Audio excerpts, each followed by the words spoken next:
우리 전세학 권사님이 이제 아주 오랜만에 이제 교회 오셔가지고 처음에 제일 기도하고 있는 기도의 제목이 성가대 쓰시는 거였어요. 기억나시는지 모르겠지만 오늘 너무너무 감사하고요. 오늘 뭐 한 번 하신 거니까 나중에 계속 하시면 더 좋을 것 같아요. 그래서 앞으로 몇 년 앞으로 오래도록 같이 성가하셨으면 좋겠습니다. 네, 오늘 이 시간 우리 하나님의 전에 나와 예배 드리는 우리 사랑하는 그린빌 가족 한 분 한 분의 삶 속에 또 가정과 섬기시고 경영하시는 모든 일들 가운데 선하신 하나님의 인도하심과 또 역사하심이 아주 충만하게 또 선명하게 드러나게 되시기를 주님의 이름으로 축원합니다. 주님께서 친히 가르쳐 주신 기도 네 번째 시간입니다. 오늘은 뜻이 하늘에서 이루어진 것 같이 땅에서도 이루어지이다. 우리가 하나님을 이렇게 믿는다고 할 때 그것은 얼마만큼 하나님의 뜻을 내 삶 속에 이루어 가느냐, 이것이 참으로 중요합니다. 여러분에게 있어 하나님을 믿는다고 하는 것은 어떠한 의미를 가지고 계십니까? 또 하나님은 여러분에게 어떠한 분이십니까? 하나님을 왜 믿으십니까? 어느 날 토끼 한 마리가 산속을 거닐다가 호랑이를 만났습니다. 호랑이가 으르렁거리며 금방이라도 토끼를 삼킬 듯이 다가왔습니다. 토끼가 아주 믿음이 좋았습니다. 너무 두려워서 그 자리에서 무릎을 꿇고 기도했습니다. 하나님, 이 연약한 자를 도와주소서. 이 사망의 음침한 골짜기에서 나를 건져주소서. 토끼가 아주 열심히 기도했습니다. 토끼의 기도가 응답이 되었는지 주위가 갑자기 조용해지고 호랑이가 보이지 않았습니다. 자, 그런데 이게 웬일입니까? 물러간 줄 알았던 호랑이가 저쪽 편에서 조용히 묵상 기도를 하고 있었습니다. 은혜로우신 하나님, 오늘도 일용할 양식을 주시니 감사합니다. 광야의 이스라엘 백성들에게 만나와 메추라기를 내리셨던 하나님, 오늘 이 첩첩 산중에서 토끼를 내려주시니 참으로 감사를 드립니다. 여러분이 하나님이시라면 누구의 기도를 들어주시겠습니까? 저는 경기도 이천에 있는 한 작은 교회에서 전도사, 유스패스터로 사역한 적이 있었습니다. 그런데 그 교회에서 매 주일마다 서울에서 예배를 드리기 위하여 멀리 경기도 이천까지 매주마다 오시는 장로님 가정이 있었습니다. 하나님 목사님이 이제 그 가정을 신방하시기 위하여 서울로 오셨고 저보고도 이제 그곳으로 오라고 하셨습니다. 냉면을 이렇게 만드는 공장을 하셨던 그 가정에서 목사님과 함께 정성껏 예배도 드리고 밥도 아주 잘 얻어 먹었습니다. 목사님은 이제 차를 타고 가시고 저는 차가 없으니 버스를 타고 이제 집으로 돌아가기 위해서 버스 정류장에서 이제 버스를 기다리고 있었습니다. 근데 갑자기 이제 우리 권사님, 장로님 부인께서 권사님이 허겁지겁 저를 향해 뛰어오시는 것을 보았습니다. 무슨 일이 있으시냐고 이렇게 물어보자 그분께서는 제게 봉투 하나를 이렇게 주어주시면서 급히 오느라고 많이 넣지도 못했다. 앞으로도 우리 가정을 위해서 많이 기도해달라 하시고는 아주 황급히 다시 돌아가셨습니다. 버스에 올라타서 봉투 안에 무엇이 있나 보았습니다. 그 안에는 한국 돈으로 10만 원, 그러니까 그 옛날 굉장히 큰 돈이었습니다. 그리고 우리 한 100불 정도의 돈이 거기에 있었습니다. 제가 그 버스 안에서 그걸 보고 기분이 좋았을까요? 나빴을까요? 이게 웬 횡재냐 라는 생각도 잠시 했지만 그날 기분이 별로 좋지가 않았습니다. 제가 마치 무당이 된 것 같은 기분이 들었습니다. 돈을 받았으니 하나님께 더 많은 축복을 그 가정에 내려주시기를 이제 기도해야만 할 것 같았습니다. 그때 제가 대학원을 다니고 있을 때였는데 정말 한 학기 내내 내가 이제 목사가 될지도 모르는데 목사와 무당은 무엇이 다를까? 정말 축복만을 구하는 이 무속신앙과 제가 믿는 신앙은 무슨 차이가 있는 걸까? 정말 고민이 되었습니다. 그러다가 이제 좀 한 학기 내내 고민하다가 이제 알게 되었습니다. 이 화살표의 방향이 다릅니다. 무속신앙이라고 하는 것은 신의 뜻 이런 거는 별다른 관심이 없습니다. 아무런 관심이 없습니다. 내가 지금 이 세상에서 원하는 것을 돈을 바치든 구슬을 하든 아니면 심지어 더 힘센 그런 귀신을 찾아가든 자기의 욕심을 하늘로 이렇게 올려서 그것을 받아내는 것이 정말 중요합니다. 그러나 기독교 신앙은 여러분 다릅니다. 하나님의 뜻이 더 중요합니다. 화살표의 방향이 하늘에서 땅으로 내려갑니다. 하나님의 뜻이 이 땅에서 실현되는 것, 이것이 정말 중요합니다. 내 뜻보다는 하나님의 뜻을 먼저 생각하고 그것을 위하여 애쓰며 노력하는 것, 이것이 신앙의 가장 중요한 목표가 됩니다. 보리떡 5개와 물고기 2마리로 5,000명을 예수님께서 먹이셨습니다. 그 기적이 있은 후에 많은 사람들이 예수님을 따라다녔습니다. 그들은 예수님을 단순히 따라다녔을 뿐만이 아니라 한 걸음 더 나아가서 예수님을 자신들의 왕이 되게 해달라고 그렇게 예수님께 부탁까지 했습니다. 근데 예수님은 조용히 그들을 피하셨습니다. 왜냐하면 그들이 예수님을 따르고 또 예수님을 왕으로 섬기려고 했던 그 이유는 예수님이 만약 왕이 되시면 적어도 먹고 사는 문제는 해결될 것이라 믿었기 때문입니다. 직접 보고도 정말 믿을 수 없는 기적을 베풀어서 그 5,000명을 그냥 한 번에 먹이시는 모습에 그들이 열광한 것입니다. 그러나 예수님이 이 땅에 오신 목적은 그것이 아니었습니다. 먹고 사는 문제 정말 중요합니다. 그러나 그거보다 더 중요한 것이 있습니다. 그것이 예수님이 이 땅에 오신 정말 본질적인 그 이유와 목적이 아니었습니다. 예수님은 훨씬 더 귀한 것을 위하여 이 땅에 오셨습니다. 그래서 예수님께서 그들을 조용히 피하셨습니다. 예수님이 이 땅에 오셔서 수많은 병자들을 고쳐주셨습니다. 소경의 눈을 뜨게 하시고 안진뱅이를 일으키시고 문둥병자를 깨끗하게 하시고 심지어는 죽은 사람까지 살려내셨습니다. 사람들이 그렇게 병 때문에 그렇게 타고난 그 장애 때문에 그렇게 사는 것이 너무나 불쌍해서 그 아픔이 너무나 안타까워서 예수님은 당신의 능력으로 그들의 문제를 해결해 주셨습니다. 그러나 예수님께서 병을 고쳐주신 이후에 가장 많이 하신 얘기는 아무에게도 이거 가서 이야기하지 말라, 이 말씀이었습니다. 예수님은 당신이 이 병자들의 병을 고쳐주신 일이 퍼져나가는 것을 원하지 않으셨습니다.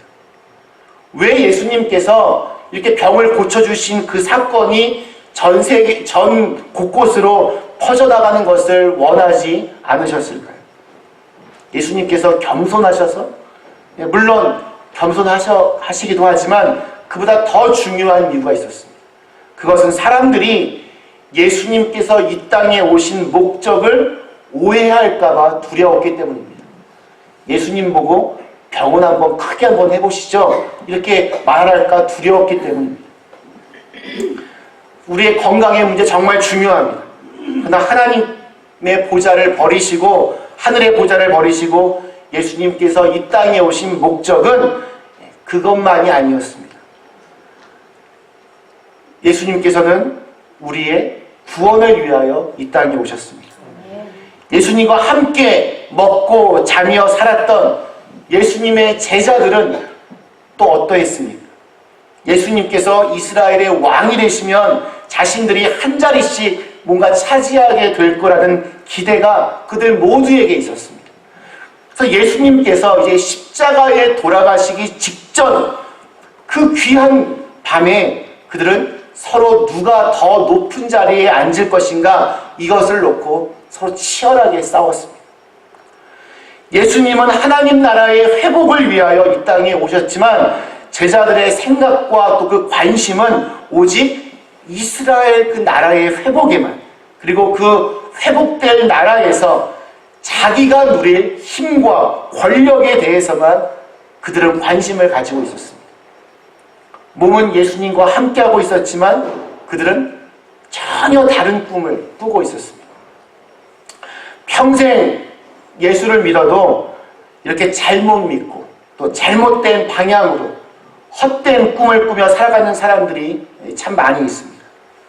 하나님은 우리들에게 구원을 주고 싶어 하시는데, 우리들에게 천국을 주고 싶어 하시는데, 우리들은 천국 그건 별 관심 없고 그냥 세상 사람들과 똑같이 오직 이 세상에서의 그 권력과 부와 건강에만 늘 관심을 가집니다.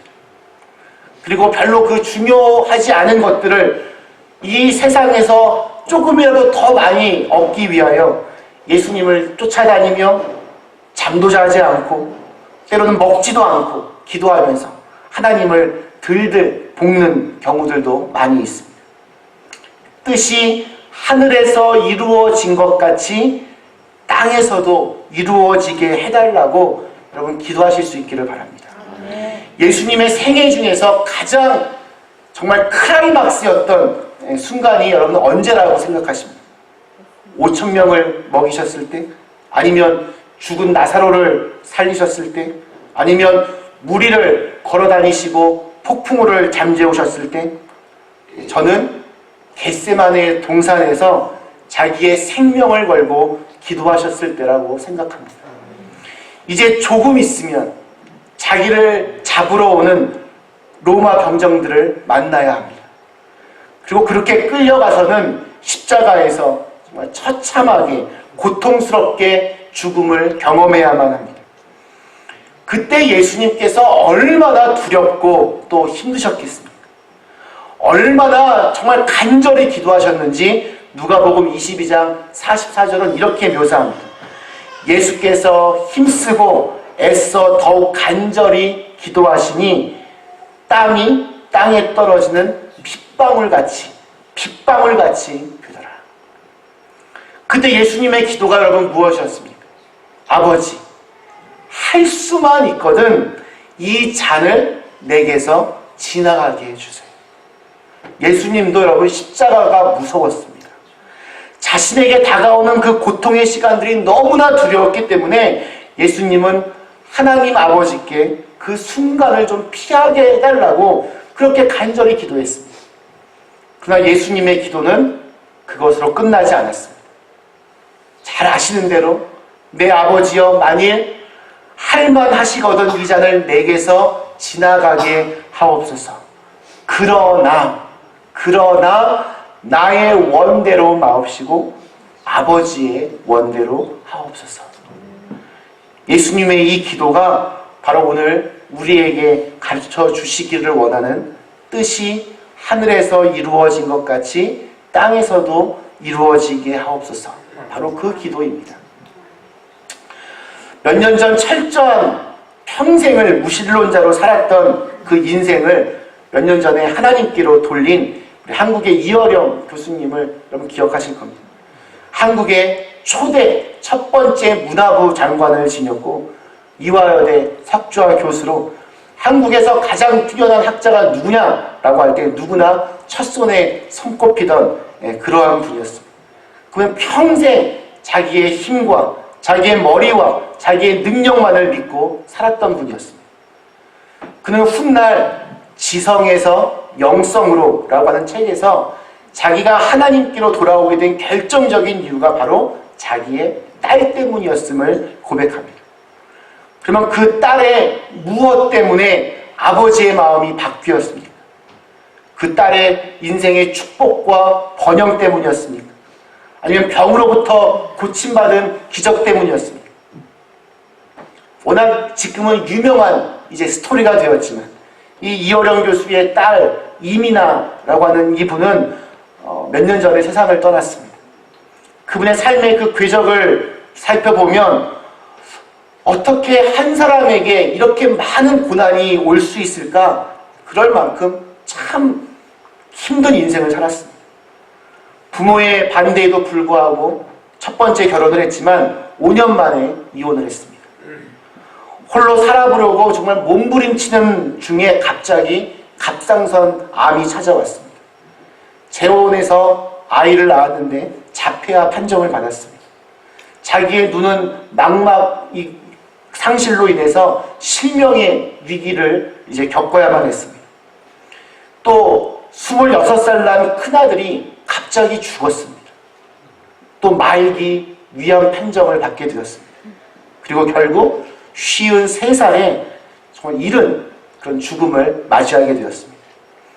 힘든 시간 동안 그녀는 눈물로 매일매일 기도했고 주변의 모든 상황들은 정말 이보다 더 나쁠 수는 없다 그렇게 생각이 되었지만 이 이민아 씨와 하나님과의 관계는 더욱더 가까워지고 돈독해졌습니다.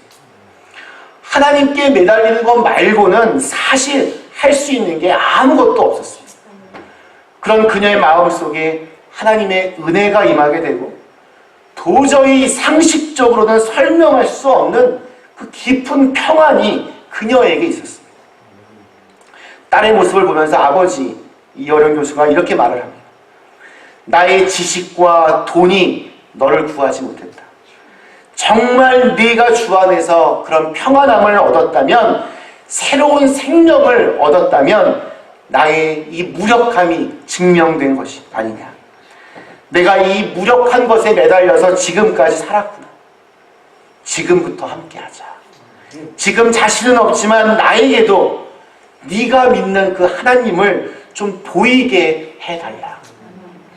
철저한 무신론자였던 이 아버지 이어령 교수가 회심한 것은 그 사이사이에 일어났던 작은 기적들, 암덩어리가 때로는 없어지기도 하고 또 잃어버렸던 그 시력이 다시 회복되고 그럴 때가 아니었습니다. 딸의 그 전 삶 속에서 보여졌던 그 모든 과정들, 천국과 지옥을 매 순간 드나드는 그 치열한 삶 속에서도 매 순간마다 하나님의 뜻을 찾아가는 그 딸의 모습 때문이었습니다. 그 딸이 마지막 온 힘을 다하여 죽기 전에 책을 하나 썼습니다. 그 쓴 책의 제목이 땅에서 하늘처럼입니다. 저는 이 책 제목 하나로 진짜 마음이 숙연해지고 머리가 정말 숙여졌습니다. 그분이 어떠한 삶을 살았는지 그 제목 하나로 알 수 있었기 때문입니다. 그분이 걸었던 그 믿음의 길, 그리고 우리 모두가 다 함께 걸어야 할 그 믿음의 길을 너무나도 잘 표현하고 있는 것처럼 보였습니다. 땅에서 하늘처럼. 믿음의 길은 이 땅을 걷는 길입니다. 이 땅에 살면서 하나님이 어떤 분이신지를 알아가며 그분의 그 다스림 가운데 그분의 뜻이 이루어지도록 자신을 내어드리는 것입니다. 아직 확실하게 손에 잡히지도 않고 또 눈에 보이지도 않지만 이미 저 하늘이 우리 안에 있는 것처럼 하나님을 따라 그분이 인도하시는 그 길을 걷는 것입니다. 이 땅에서 하늘처럼 살아서 결국 하늘에 이르는 것이 저와 여러분의 믿음의 길이 됩니다. 아멘. 저는 우리 주기도문의 이 부분을 고백하면서 이렇게 우리가 기도할 수 있을 것 같습니다. 주님, 저에게는 하늘 아버지의 뜻이 제일 중요합니다. 그 뜻이 저의 삶 속에 이루어지는 것이 제게 가장 큰 행복이 됩니다. 어떠한 길이라도 걷겠습니다. 어떠한 일이라도 하겠습니다. 어떠한 대가라도 치르겠습니다. 내일 무엇이 저를 기다리고 있는지 모르겠지만 오늘도 아버지를 의지하고 아버지께서 인도하시는 대로 가겠습니다. 오직 아버지의 뜻이 내 삶 속에서 이루어지게 하여 주옵소서. 말씀 마치겠습니다. 사랑하는 그린비 가족 여러분, 1704년 유럽에 닥친 그 30년 전쟁의 참상은 생각보다 더 처참했습니다. 당시 독일에서 전쟁과 전염병, 가난에 지친 그 영혼들을 돌보며 목회하던 벤자민 쉬몰크 목사님이 사모님과 함께 신방을 다녀왔습니다. 신방을 다녀오는데 자신의 집에서 검은 연기가 솟아오르고 화재가 난 것을 발견하고는 급히 달려와서 자신들의 그 어린 두 아들을 찾았습니다. 그러나 이미 그 두 아들은 잿더미로 죽어 있었습니다. 그는 수일 동안 먹지도 못하고 자지도 못하고 정말 괴로워하면서 눈물로 부르짖다가 어느 날 그렇게 기도하다가 주님의 위로를 받게 되고 그 기도를 시로 옮겨놓게 됩니다. 그 시가 저희가 이따가 부를 찬송가 549장입니다. 내 주여 뜻대로 행하시옵소서. 온 몸과 영혼을 다 주께 드리니 이 세상 고락간 주 인도하시고 날 주관하셔서 뜻대로 하옵소서. 내 주여 뜻대로 행하시옵소서. 큰 근심 중에도 낙심케 마소서. 주님도 때로는 울기도 하셨네. 날 주관하셔서 뜻대로 하소서. 내 주여 뜻대로 행하시옵소서. 내 모든 일들을 다 주께 맡기고 저 천성 향하여 고요히 가리니 살든지 죽든지 뜻대로 하소서. 사랑하는 그림비 가족 여러분, 세상은 언제나 보면 우리를 힘들게 합니다. 그럴 때마다 하늘을 바라보실 수 있기를 축원합니다. 그리고 그 하늘에서 이루어진 그 하나님의 뜻이 이 땅에서도 이루어지기를 여러분 간절히 기도하실 수 있기를 기원합니다. 그렇게 우리 한 사람 한 사람의 삶이 하나님의 그 뜻을 이루어가는 통로가 되실 수 있게 되기를 주님의 이름으로 간절히 축원합니다. 함께 같이 이 시간 주신 말씀을 생각하며 기도하시겠습니다.